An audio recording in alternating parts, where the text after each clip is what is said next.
For years now, the left has been claiming that critical race theory isn't real. And even if it was, they're not teaching it in our schools.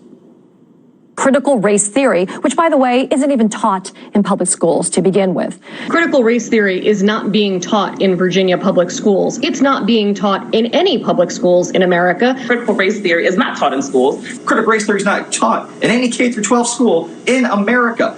That's a lie, and a dangerous one. Critical race theory is being taught in American classrooms, and it's damaging the way our children view the world.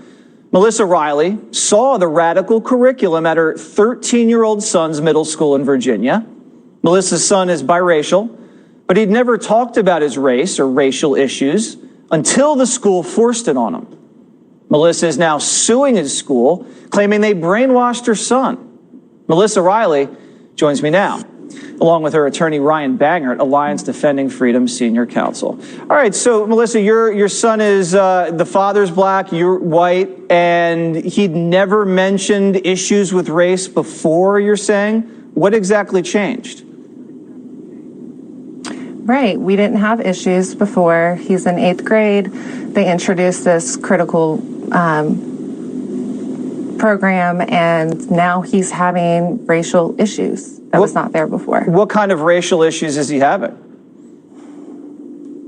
Well, he's seen himself just as a black man. He's seen things that don't go his way as racism, and he's finding safety in numbers now.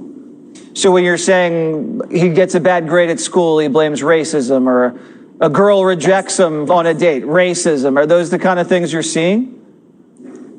Yes, I asked him to clean the house, racism, yes. You're kidding, right? Or are you serious? No, I'm serious. They have totally changed his perspective. They have put him in a box. So you're saying he doesn't want to do his chores because that's racist? He's using it as an excuse because they've told him that that's how people see him, is as a black man that the world is against, and shows it as a negative now. All right, so counselor, you're going to litigate this because obviously this is brainwashing and it's having a deleterious effect on this young man's brain. Is the school fighting back? What are they saying? Oh, we don't teach this, we don't do this? Well, they certainly are fighting back, and they don't deny what they're teaching. They just simply think it's fine. They think it's okay.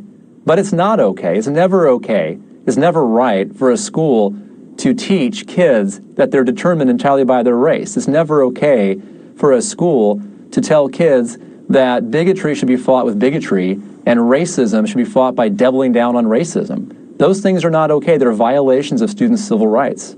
Melissa, have you seen the materials that your son is studying that infected his brain? Yes. And what do they I've say? talked to the school as well. Oh, you did?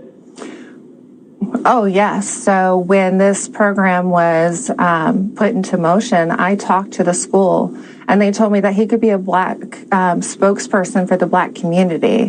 When I told him I didn't think that that would be appropriate, they told me that if he was uncomfortable with the conversations, he and other children of color could go to a safe place during these conversations, and that's segregation. Oh, boy. And your son's father, who's African-American, how does he feel about all this? I'm a single mom. Okay. So I'm teaching him everything. Mm-hmm. Well, that's tough, and we salute you for that. And we hope everything works out and your son gets out of this phase and he can learn about writing and arithmetic instead of critical race theory. I think that would be better for him.